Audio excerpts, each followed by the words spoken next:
잠언 8장 12절부터 21절까지의 말씀으로 지혜의 능력이라는 제목으로 하나님의 말씀을 증거하겠습니다. 오늘 본문 잠언 8장 12절부터 21절까지의 말씀은 지혜의 능력, 호크마라고 얘기하죠. 호크마, 지혜의 능력에 대한 말씀이 기록되어 있습니다. 우리가 잘 아는 바대로 지혜, 호크마라고 지금 이 잠언에서 이야기하는 지혜는 인격적인 개념입니다. 그러니까 인격체를 지금 말하는 거예요. 그래서 우리가 잠언 전체에서 지혜를 의인화해서 지혜를 지칭할 때 누구를 우리가 예표한다고 배웠습니까? 하나님의 지혜이신 예수 그리스도를 예표한다. 그러니까 지금 이 잠언서에 나오는 지혜, 의인화된 지혜, 오늘도 8장 12절에 시작할 때 나 지혜는 이렇게 선언을 하면서 인격적인 존재로 이야기를 하지 않습니까? 바로 예수 그리스도를 말씀하시는 거예요. 그래서 이 지혜, 예수님의 능력, 지혜의 능력이라고 말하면 바로 예수님이 어떠한 능력으로 이 땅을 통치하시며 이 땅의 교회들을 다스리시며 이 땅의 신자들을 다스리시는가, 이 땅을 통치하시는가 하는 부분들을 말씀해 주십니다. 그 지혜의 능력을 통하여서 신자들은 예수님으로부터 어떤 능력을 받아서, 가장 중요한 것은 우리도 그 예수님의 능력으로 이 땅을 믿음 가운데 살아가는 그러한 은총을 입는 것을 말하는 것이죠. 그래서 지혜는 그 능력이, 첫째는 우리의 생각과 삶을 거룩하게 변화시킵니다. 우리의 생각과 삶을 거룩하게 변화시키신다 하는 이 말씀이 지금 12절에 나와 있는데, 나 지혜는 명철로 주소를 삼으며 지식과 근신을 찾아 얻나니, 이렇게 말씀하시죠. 여기서 지식이라는 다트라, 다트 이렇게 히브리어로 말하는데, 이것은 하나님의 계시에 대한 참된 인식을 말하는 거예요. 하나님을 아는 것을 말합니다. 그러니까 이것이 뭐냐면, 지식이라고 이야기할 때 항상 우리가 이제 잠언을 대하다 보면 잠언에 대한 어떤 용어를 정의할 때 반드시 뭐와 관계된다는 걸 우리가 알 수 있어요. 하나님과 관계된다. 이것만 알아도 우리가 잠언을 해석을 할 때 어떠한 의미인지를 명확하게 이제 우리가 잡게 되는 거예요. 그러니까 거의 대부분의 용어들이, 거의 대부분의 단어들이 하나님과 관계돼서 설명된다는 것을 이제 아마 감을 잡으셨을 거예요. 그래서 이 지식하는 것도 뭐냐면 하나님의 계시에 대한 참된 인식을 말하는 거. 이거를 갖다가 뭐냐면, 이 지식이 변화된다라는 것은 생각이 변화되는 걸 말하는 거예요. 그러니까 예수님은 우리의 생각을 변화시키시는 분이시다. 그래서 예수님은 하나님을 이 땅에 드러내신 분이시잖아요. 하나님을 알게 하셨잖아요. 이 땅에 오셔서 하나님과 하나님 나라가, 하나님이 어떤 분인지 예수 그리스도를 보면 우리가 하나님을 알 수 있는 거잖아요. 하나님을 아는 지식을 주셨단 말이죠. 하나님을 아는 지식을 우리가 쉽게 얘기하면 참 진리라고 이야기하는 것이고, 그 다음에 그것을 바로 깨달을 때에 바로 우리가 교리적인 성결을 가지게 된다는 걸 말합니다. 그러니까 우리가 이 생각하고 이 땅에서 누렸던 모든 지식에 대한 것들이 얼마나 오염돼 있고 잘못돼 있는가를 우리가 알 수 있는 거예요. 세상적인 지식들과 세상에 관한 것들이 얼마나 우리가 하나님이 아닌, 진리가 아닌 것들이 얼마나 많이 우리 가운데 있었는가 하는 것을 지금 말해주는 거예요. 그러니까 예수님을 통하여서 우리의 생각을 거룩하게 변화시켜요. 그러니까 하나님을 아는 지식으로 우리를 이끌어 가시는 걸 말해요. 그래서 생각이 변화된다. 교리적 성결, 하나님을 아는 지식을 가지기 때문에 이런 결과들이 일어나는 것이죠. 하나님을 아는 지식을 예수님이 우리에게 주신다. 지혜가. 하나님의 지혜이신 예수께서. 그리고 생각만 변화시킬 뿐만 아니라 바로 뭘 변화시키냐면 삶을 거룩하게 변화시켜요. 그래서 생각과 삶을 변화시키는 거예요. 예수님의 능력으로. 어떻게? 자, 삶은 여기 근신이라고 나오죠. 지식과 근신을 찾아왔나니. 그래서 잠언 8장 12절에 근신이라고 얘기했는데, 이건 메집마라고 이야기합니다. 이거는 도덕적인 성결을 말하는 거예요. 자기를 절제하고 삼가는 태도, 경건의 훈련, 이렇게 우리가 앞에서는 배웠었는데, 경건함, 바로 이것은 뭐냐면 삶을 거룩하게 변화시키는 겁니다. 그래서 진리로 우리의 생각을 바꾸게 하시고, 그리고 삶을 거룩하게 변화시키신다. 예수 그리스도를 믿는 자들은 바로 이 은총을 입어서 우리의 생각과 삶을 거룩하게 변화시킵니다.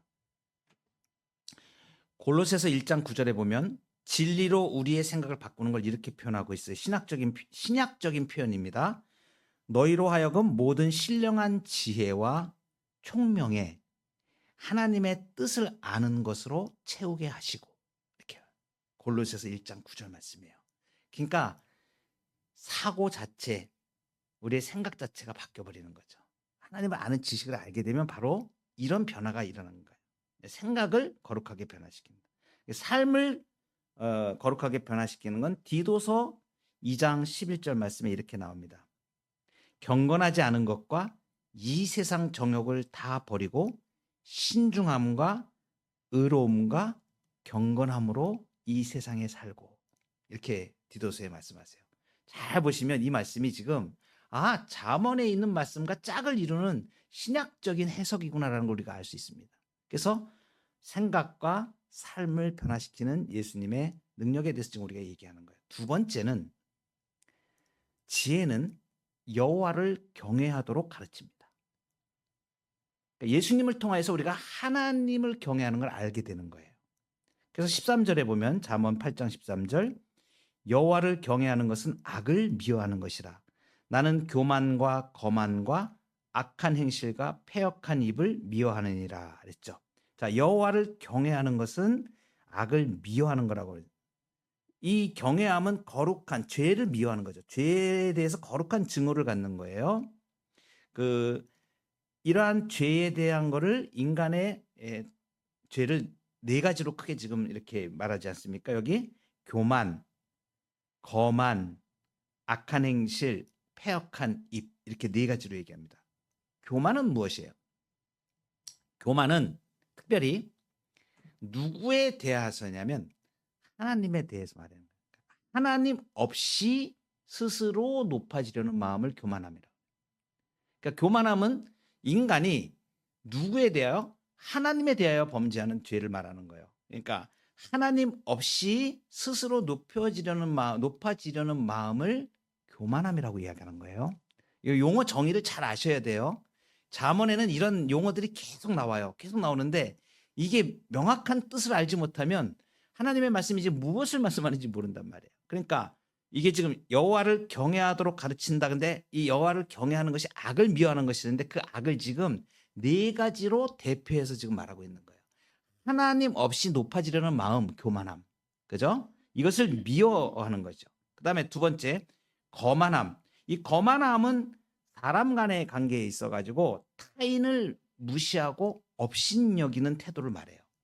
거만함입니다. 그러니까 바로 이거 딱 보면 하나님 사랑하고 이웃 사랑하는 거에 정반대라는 걸 알 수 있죠. 그죠? 하나님 없이 자기가 높아지려는 마음, 교만함이고, 그다음에 다른 사람을, 타인을 무시하고 업신여기는 태도의 거만함입니다. 그리고 이제 악한 행실. 악한 행실은 의도적인 죄의 습관과 실행을 말하는 것이죠. 패역한 입은 뭐예요? 진리를 거스리는 말을 말합니다. 그래서 이러한 것들, 교만함, 거만함, 악한 행실, 패역한 입을 미워하는 것이 바로 하나님을 경외하는 것이다. 원래 하나님을 경외한다는 뜻은 경자는 존경할 공경한다는 뜻이에요. 그러니까 하나님을 높이는 것을 말하는 것이죠. 그죠?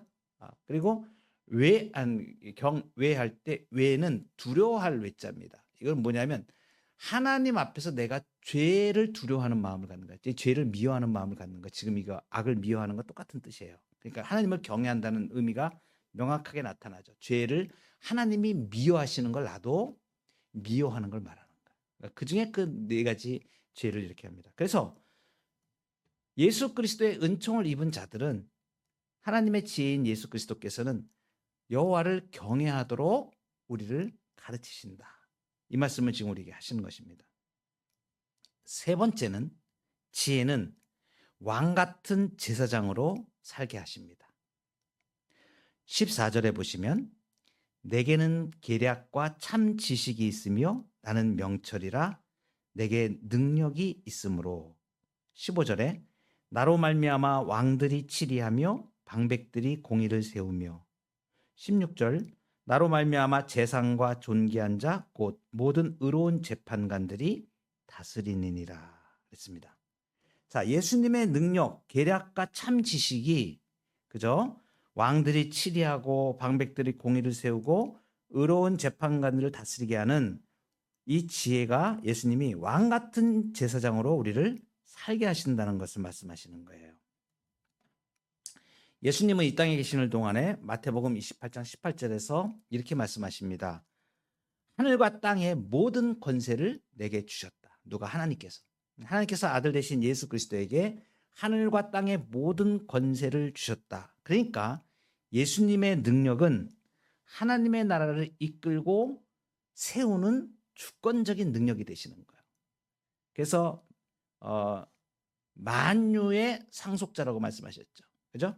하늘과 땅의 모든 권세를 주시고 만유의 상속자로 그 아들 예수 그리스도를 하나님이 삼으신 거죠. 그래서 예수님의 능력은 바로 하나님으로부터 받은 전권적인 능력을 말하는 거예요. 그러니까 예수님의 능력은 하나님의 나라를 세우고 이끌고 세우는 주권적인 능력입니다. 그래서 그 15절에 나로 말미암아, 그러니까 예수님으로 말미암아 왕들이 치리하며 재상과 재판관들이 다스리리라 이렇게 말씀하신 거예요. 그죠? 그러니까 이 땅의 모든 통치권의 가장 킹 오브 킹, 왕 중의 왕이 누구시냐? 예수님이신 것을 말하는 것이죠. 그런데 그 예수님은 어떠한 영을 받으셨는가? 이사야 11장 2절에 보면 그 위에 여호와의 영, 곧 지혜와 총명의 영이요. 지혜와 총명의 영이 임하셨다. 예수님께 임한 영이 성령이시죠. 그 성령을 받아서 우리에게 또 성령을 주셨죠. 예수님이. 그래서 메시아이신 그리스도이신 예수님께 임하는 영이 바로 지혜와 통치를 위한 영입니다. 그래서 예수님과 연합된 우리 예수님을 믿는 자들에게 바로 이와 같은 지혜와 능력으로 이 땅을 살아내고 통치할 수 있는 그 권세를 주신 거예요. 예수님의 능력으로 산다는 것은 왕 같은 제사장으로 우리가 이 땅을 살아갈 수 있다는 것을 말합니다. 그러니까 우리 힘으로 사는 것이 아니고 예수님이 주신 예수님의 능력이 내 능력이 되는 삶, 이것을 말하는 거예요. 그래서 뭐냐면 구체적으로 성도는 이 주님이 주신 그 지혜를 통하여서 세상 속에서 정의로운 게 뭔지 정의로운 것을 행할 수 있는 능력이 되는 거예요. 그죠? 세상은 악을 행합니다. 여러분 잘 보시면 이 땅의 세상의 사람들은 하나님이 그 죄를 짓는 것을 제어하셔서 진짜 그 붙잡고 계시기 때문에 그나마 유지가 되고 있는 거지. 만약에 사람들이 악함을 하나님이 제어하지 않고 그냥 놔두신다 그러면 악한 소굴에 대해서 견디지 못합니다. 사람들이. 이 악이 너무 판을 쳐가지고. 하나님이 제어하시기 때문에 그래도 그 악을 지금 통제하시고 하나님이 그렇게 세상의 것들을 붙잡고 계시는 거예요. 그런데 가만히 보면 하나님 없는 사람들은 무엇만 추구하냐면 악만 추구하게 돼 있어요. 그래서 결국은 세상은 그 악으로 말미암아서 멸망받게 돼 있습니다. 그러한 것들을 이제 우리에게 지금 말씀해 주시는 거예요. 그런데 왕 같은 제사장인 그리스도인들은 어떻게 돼요? 그 가운데에서 하나님의 정의가 무엇인지를 알고 그것을 실현해 나가고 그것을 실천합니다. 그죠? 그러니까 이 땅은 그리스도인 덕분에 지금 살고 있는 거예요. 여러분 이거 놀라운 통찰입니다. 이거 잘 보셔야 돼요. 물론 하나님께서 일반 은총으로 세상의 모든 사람들에게 주신 은총의 영역들이 있어요. 그것들을 사용하시는 거예요. 그러나 근본적으로 그 하나님이 없는 사람들은 악을 향해서 치닫고 있는 겁니다. 그런데 그리스도인들은 어때요? 왕 같은 제사장으로 이 땅을 살아가는 거예요. 빛을 드러내는 거예요. 그래서 정의를 추구하고, 그죠? 그리고 공의롭게 결정을 하고, 그리고 바로 사랑으로 섬기는 영적인 통치자를 말하는 거예요. 그래서 세상의 상속자라는 설교를 제가 말씀을 드릴 때에 지지난주에 주일 오전 예배 때 설교 말씀드린 거잖아요. 세상의 상속자가 되는데 세상의 상속자의 가장 큰 그 권세가 왕권이라고 그랬잖아요. 왕권. 그 왕권이 회복됐다 그랬잖아요. 그래서 그 하나님이 사람을 처음 창조하실 때, 아담을 창조하실 때 복을 주시고, 그죠? 정복하고 다스리라, 땅에 충만하라, 그죠? 이런 문화 명령을 내리시잖아요. 그것이 뭐냐면 왕권이거든요. 근데 그 왕권이 어떤 왕권이라 그랬어요? 우리가 생각하는 바대로 그냥 사람들이 생각하는 것처럼 어떤 권력을 가진 왕이 사람들을 억누르고 지배하는 그런 왕권이 아니고, 뭐라 그랬습니까? 섬기는 왕. 하나님이 만드신 세상을 하나님의 뜻대로 섬기는 역할. 그래서 원래 진짜 왕은 뭐예요? 백성을 섬기는 자가 진짜 왕이에요. 백성을 섬기는 자가 왕이에요, 원래. 그런데 이 땅에서는 그게 이제 어떻게 변질돼 버린 거예요? 자기가 가진 권력으로 자기의 탐욕을 위해서 백성들을 억누르고 지배하는 그러한 모습의 왕권으로 변질돼 버렸잖아요. 그러니까 진짜 왕권은 뭐냐면 섬기는 왕권이거든요. 그 섬기는 왕의 모습을 제대로 보여주신 분이 누구냐면 바로 예수 그리스도였어요. 이 땅에 오셔가지고 전 생애를 하나님의 백성들을 섬기고, 사람들을 섬기고, 백성들을 섬기고, 하나님의 뜻대로. 그래서 어떻게 하신 거예요? 그 어렵고 힘든 사람, 병에 걸려 있는 사람들 병 고쳐주시고, 그죠? 가난한 자들 불러 모아서 하나님 나라의 소망으로, 하나님 나라가 어떤 건지 가르쳐 주시고, 이것이 다 예수님이 하신 이 역사가, 사역이 전부 뭐예요? 왕으로 섬기신 거예요. 그래서 결국은 어떻게 합니까? 자기 자신을 십자가에 내어 주기까지 섬기시잖아요. 이것이 진정한 왕권이거든요. 그러니까 근본적으로 세상 사람들이 생각하는 그거하고는 완전히 다른 거예요. 이 왕권을 행사를 제대로 해야 만물이 살아나는 거예요. 만물이. 그래서 로마서에 보면, 다른 성경에 보면 만물이 탄식한다 그러잖아요. 만물이 탄식한다. 만물이 탄식하는 게 왜 탄식하냐면, 왕된 자가 그 왕권으로 제대로 왕권을 행사하지 못하고 섬기는 역할을 하지 못하고 엉뚱하게 지배하고 착취하고 이런 일들이 일어났기 때문에 만물이 탄식한다고 얘기하는 거예요. 그 죄 때문에 들어온 것들이거든요. 그 전부 이어지는 것들이. 근데 그런 것들이 탐욕으로 이 땅의 세상에 가득 차 있잖아요. 그죠? 근데 이것을 지금 예수 그리스도께서 오셔서, 그죠? 왕으로 섬기시고 섬김의 표본이 되어 주셨고, 그리고 왕 같은 제사장으로 우리 신자들을 세워서 그렇게 하나님 나라를 이루어 가시는 거예요. 그러니까 이게 뭐냐면, 성도가 주 예수께서 주신 이러한 지혜로 이 땅을 섬기는 왕 같은 제사장으로 살 수 있는 거예요. 여러분, 왕 같은 제사장으로 사는 것은, 그 왕권이 회복됐다는 것은 뭐냐면, 더 이상 죄의 종로를 타지 않고 하나님의 뜻대로 통치의 영역이 일어나는 것을 말해요. 하나님 나라가 이루어진다는 하나님의 통치의 영역이거든요. 하나님의 나라는 하나님의 통치의 영역이에요. 하나님의 통치의 대권이 미치는 곳이 하나님 나라예요. 거기에 우리를 하나님 나라에 부르셔서 우리를 통하여 하나님 나라에 동참시키신 거예요. 그래서 여러분, 우리가 왕 같은 제사장으로 가정에서 섬기잖아요. 우리의 자녀들을 섬기고, 그죠? 우리의 가족들을 섬기고, 그죠? 인내하면서 속색이는 사람이 있더라도 참고 인내하고 기도하고 섬기잖아요. 무엇 때문에 그렇게 할 수 있는 능력이 생기는 거예요? 예수님의 능력으로 우리가 그렇게 할 수 있는 거예요. 교회에서 섬기죠. 그죠? 교회에서 시간을 내서 섬기고, 물질로 섬기고, 기도하고, 헌신하고, 그렇게 섬겨갑니다. 만만치 않은 일들이 일어나요. 그럼에도 불구하고 우리가 그것을 인내하고 참고, 왜 그렇습니까? 바로 이것이 왕권이에요. 근데 이것을 우리가 억지로 하거나 이렇게 하지 않잖아요. 그죠? 기쁨과 즐거움과 순전함으로 하잖아요. 성령께서 우리에게 그러한 하늘의 영광을 바라볼 수 있는 은총을 베푸셔서 진짜 중요한 가치가 무엇인지를 알고 우리가 자꾸 그쪽으로 결정을 해나가잖아요. 그죠?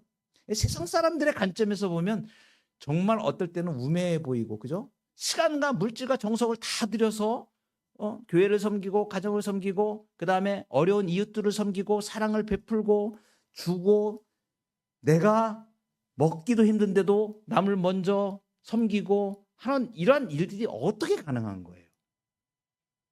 왕권 때문에 그런 거예요. 하나님께서 그것을 우리에게, 성도가 왕 같은 제사장으로 우리를 살게 하셨기 때문에 우리는 그것을 믿음으로 바라보고 헌신하여 나갈 수 있는 것이죠. 예수님이 우리에게 지혜로 그걸 가르쳐 주신 거예요. 그래서 이게 왕 같은 제사장으로 살 수 있게 해주시는. 네 번째로 지혜는 하나님과의 인격적인 사랑의 관계로 이끕니다. 17절에 보면 나를 사랑하는 자들이 나의 사랑을 입으며 나를 간절히 찾는 자가 나를 만날 것이니라. 했죠? 여기서 사랑을 입는다. 나의 사랑을 입는다. 예수님의 은혜의 옷을 덧입는다. 이것은 무엇이냐면 구체적인 은총을 경험하는 상태를 말하는 거예요. 그래서 요한복음 14장 21절에 보면 나를 사랑하는 자는 내 아버지께 사랑을 받을 것이요 나도 그를 사랑하여 그에게 나를 나타내리라 그랬습니다. 여기서 이제 나를 간절히 찾는 자가 나를 만날 것이다 이렇게 좀 만난다는 거 있잖아요. 이것은 간념적인 게 아니고 하나님의 존재를 우리가 체험하는 걸 말해요. 하나님의 말씀을 체험해. 하나님의 인도하심을 체험해. 그래서 오늘 오전에 설교 말씀을 기억해 보시면 이 맥락이 지금 다 있는 말씀이에요. 은혜의 보좌 앞에 신자는 서 있다. 그죠? 그래서 은혜의 보좌 앞에 서 있다. 그죠? 은혜의 통치를 받는다. 무엇이에요? 은혜의 통치를 받는다. 은혜의 통치를 받는다. 체험하는 거죠.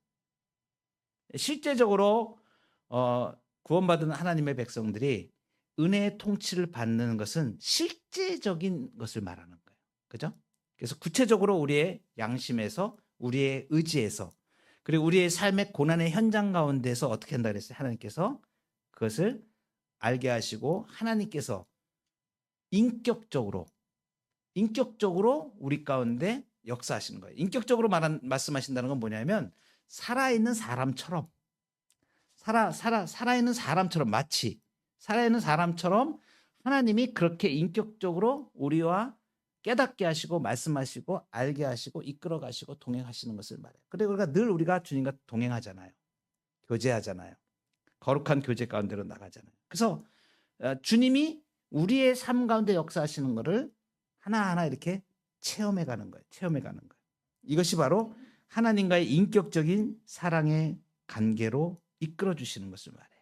예수님은 바로 우리에게 믿음 주셔서 우리와 우리 안에 와 계시고 우리를 인격적인 관계로 이끌어 가신다. 어떤 인격적인 관계를 경험하셨나요? 많이 경험하셨죠? 특별히 우리의 삶의 사건들과 관계에 일어나는 사건들과 그죠? 우리의 삶의 곳곳에 여러 가지 상황들을 통하여서 하나님께서 우리를 만나 주시고 깨닫게 하시고 알게 하시고 살아계심을 증명하시고 그렇게 하시죠. 우리가 우매해서 잘 모르거든요. 잘 깨닫지 못하거든요. 우둔하여서. 그러니까 어떻게 되는가요? 자꾸 만나 주시고 자꾸 깨닫게 해 주시고 인격적인 교제를 우리가 이렇게 하는 거죠. 무엇을 통하여서? 은혜의 방편을 통하여. 은혜의 방편이라고 하면 말씀 그리고 기도. 우리가 말씀을 들을 때, 말씀을 묵상할 때, 말씀이 깨달아질 때, 말씀을 듣고 기도하며 하나님과 호흡으로 나아갈 때, 그리고 성례를 통하여서, 성찬을 통하여서 주님이 보여주시는 말씀으로 감격적으로 우리를 이끌어 가시고 또 교회의 모든 바른 교회의 공동체에 이끌어 가시는 하나님의 능력을 통하여서 우리에게 은혜를 주시면서 인격적인 만남을 자꾸 이렇게 해가시잖아요. 그죠? 이 가운데 하나님의 사랑을 우리가 이제 사랑의 관계로 자꾸 더 깊어지는 거죠. 그러니까 신앙의 차원은 결국은 무엇으로 결정이 되냐면 하나님과의 사랑으로 결정이 돼요. 내가 하나님을 얼마나 많이 하나님의 말씀을 듣고 하나님께 내가 나를 고백을 하고 얼마나 내 삶 속에서 그 거룩한 사귐과 다스림 가운데로 우리가 더 깊이 들어가는가. 그래서 성령께서 우리를 이끌어서 하나님의 가장 깊은 지성소까지 하나님의 깊은 마음을 우리가 알기까지 그 하나님의 사랑을 우리가 충만하게 누릴 수 있는 데까지 우리를 인도해 가시는 거죠. 이 사랑과 은혜가 여러분들에게 삶 속에서 점점 더 깊어지시기를 바랍니다. 그래서 하늘에서 주시는 그 평강과 은총이 세상 어느 곳에서 줄 수 없는 하나님으로부터만 오는 참된 안식과 평강이 우리에게 있습니다. 마지막으로 지혜는 하나님 나라를 유업으로 주십니다. 그래서 18절에 보면 부귀가 내게 있고 장구한 재물과 공의도 그러하니라. 내 열매는 금이나 정금보다 나으며 내 소득은 순음보다 나으니라. 나는 정의로운 길로 행하며 공의로운 길 가운데로 다니나니 이는 나를 사랑하는 자가 재물을 얻어서 나를 사랑하는 자들에게 유업을 주며 그 곳간에 채우게 하려 함이니라. 그리고 그들의 여기 보면 21절 상반절에 보면 원문으로 우리가 직역을 한번 해보면 나를 사랑하는 자들에게 유업을 준다 이렇게 표현돼요. 여기 지금 개역 성경에는 이는 나를 사랑하는 자가 재물을 얻어서 이렇게 표현되어 있는데 원문으로 보면 나를 사랑하는 자들에게 유업을 준다 이렇게 표현되어 있어요. 왜 이 원문을 제가 언급을 드리냐면 지금 이 18절부터 21절까지의 말씀을 우리가 개역 개정으로 그냥 쓱 보면 잘못하면 그냥 이 땅에서 부요함을 주시는 거다 이렇게 오해할 수가 있습니다. 그런데 지금 이 말씀은 이 땅에서 이 세상에 재물을 풍부히 주신다는 그런 의미보다는 영구한 부요를 말씀하시는 거예요. 18절에 보면 장구한 재물과 공이라고 이렇게 말씀해요. 이게 원문으로 보면 영원한 부요라고 이렇게 말해요. 그래서 이것이 이 땅의 것이 아니고 하늘의 것이고 또 영원한 내세의 것인 것을 말해줍니다. 이거 하나님이 은혜로 주시는 유업이다.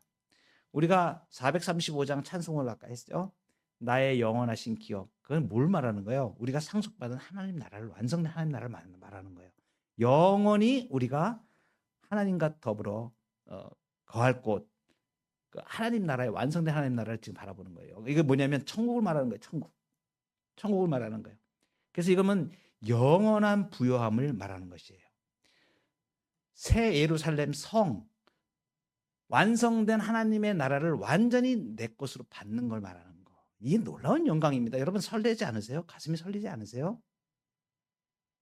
나는 그것보다 지금 강남의 땅 한 평이 더 중요합니다. 이렇게 생각하는 건 큰 오산이에요. 여러분, 우리가 지금 아직 현실로 잘 못 누리는데 우리가 믿음 생활을 하면 할수록 무엇을 느끼냐면 이 땅의 것이 보잘것없구나라는 걸 이제는 아실 거예요. 젊은 분들이 이걸 알기까지는 조금 아마 시간이 좀 걸릴지도 모릅니다. 그런데 믿음의 눈으로 바로 바라보면 이 땅의 것들이 얼마나 보잘것없는 것인가를 우리가 알게 돼요. 우리는 어떨 때는 이 땅에서 있는 것들이 굉장히 중요한 것, 소중한 것 같이 막 이렇게 몰입하고 가는데 어느 순간 한번 잘 보세요. 무엇인가 이 땅의 물건을 우리가 한번 가져보잖아요. 땅도 한 30만 평 가져보고 집도 뭐 한 100평 되는 아파트 화려한 거 가져보잖아요. 얼마나 보잘것없이 느껴지는지 몰라요. 안 가진 입장에서 그건 진짜 엄청나겠는데 이렇게 생각하잖아요. 근데 사실 이 땅의 것들은 하나님 나라가 완성될 때 어떻게 된다? 불에 다 타버립니다. 불에 다 타서 없어져. 영원한 것이 아무것도 없어요. 보존되는 것이 없어요.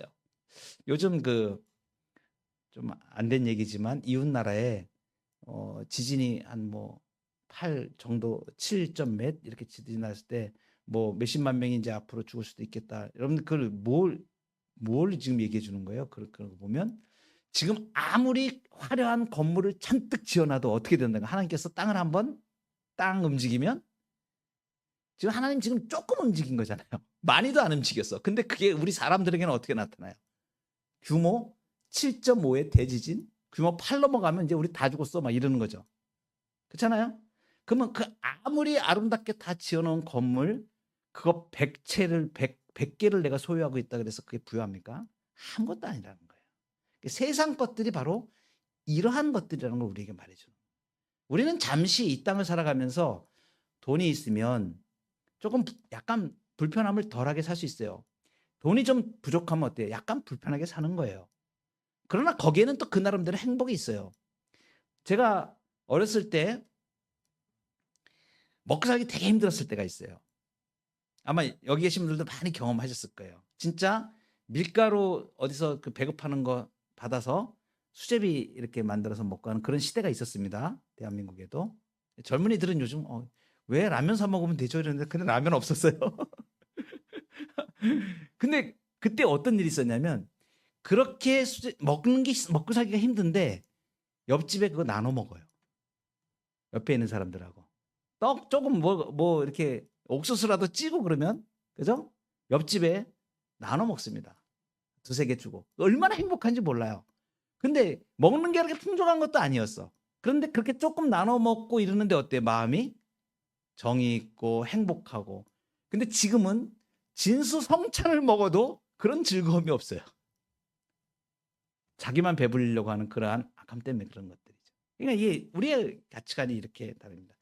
하나님 나라를 유업으로 주신다는 거는요, 상상할 수 없는 거예요. 저는 그 요즘 이제 하나님 나라에 대한 그런 부분들을 자꾸 이렇게 묵상하는 버릇이 생겼어요. 자꾸. 그렇지. 이 땅의 것들에 대한 유혹이 자꾸 올 때마다 어떤 생각, 아, 이거 뭐 하나님 나라에 비하면 이거 진짜 아무것도 아닌데, 그죠?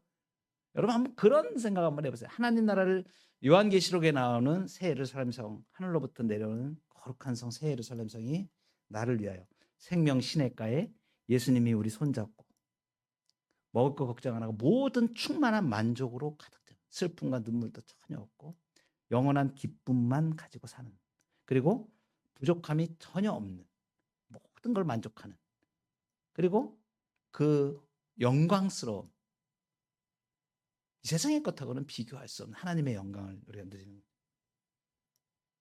영광한 것입니다. 그래서 여기서 말하는 존귀와 부요와 존귀는 인간이 지금 하나님을 통해서만 누릴 수 있는 것이죠. 원래 하나님께서 이것을 창조하고 주셨었죠.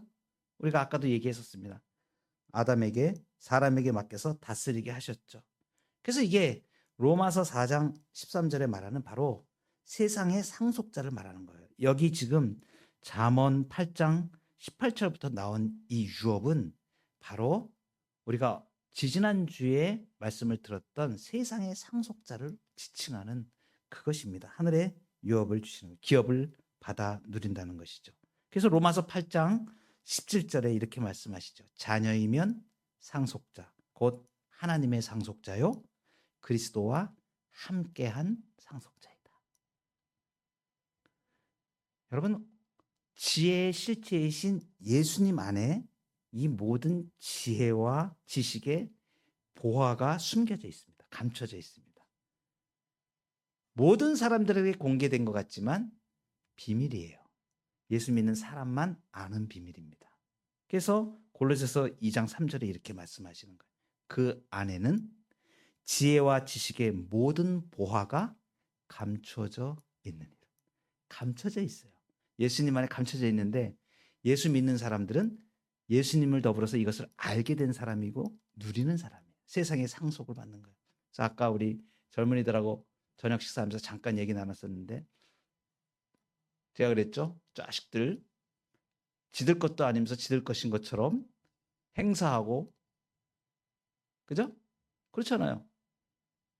이 세상의 상속자가 누구예요? 영원한 상속자가 누구예요? 하나님의 것, 우리 아버지 하나님 아들 자녀 되는 우리가 상속자잖아요. 그런데 상속자도 아닌 애들이 자기 거라고 막 우기면서 막 행사하고 지금 세상에서 그러고 있던 그 얘기를 제가 했잖아요. 그죠? 그러나 우리는 어때요? 그건 니네들은 영원히 소유하지 못하고 잠깐 니네들이 어떻게 이걸 훼손하고 뭐 자기 거 만드는 것처럼 할지 모르지만 그건 니네 거 아니야. 우리 거야. 하나님을 아버지로 모신 우리 거야라는 거예요. 제가 그렇게 이 얘기를 했습니다. 여러분, 이것이 우리는 당연하게 우리는 생각이 되어져야 돼. 그래서 이 땅에 우리가 하나님의 나라를 상속받는 자들이야. 그리고 우리는 예수 그리스도 안에 지혜와 지식의 모든 보화가 감추어져 있는 걸 알고 확실하게 우리는 실제적으로 세상의 상속자로 하나님 나라의 유업을 받은 자로 분명히 붙들고 갑니다. 그 중에 가장 가까운 유업으로 주신, 우리에게 유업으로 주신 것이 우리가 몸담고 있는 교회입니다. 이 교회를 유업으로 주신 거예요. 복의 터전으로 주신 거예요. 그래서 교회는 하나님께서 모든 복락을 공급해 주시는 통로예요. 이 공동체를 통해서 하나님이 복을 주셔요. 그래서 어떡합니까? 이 교회를 섬기고 이 교회를 위해서 기도하고 이 공동체를 이루어가고 하나님의 나라에 이루어갈 때 거기에 필요한 모든 것들을 공급해 주시는 거예요. 하나님 나라와 하나님의 영광을 위해서 우리가 그때 주기도문의 비밀이 이거 여기에 있어요. 하나님 나라와 하나님의 영광을 위해서 간구할 때에 일용할 양식은 하나님께서 필요한 대로 다 공급해 주시는 거예요. 그것을 하게 하기 위해서. 그래서 가장 우리에게 가까운 유업, 완성될 하나님 나라를 미리 바라보고 우리에게 유업으로 주신 것은 바로 교회입니다.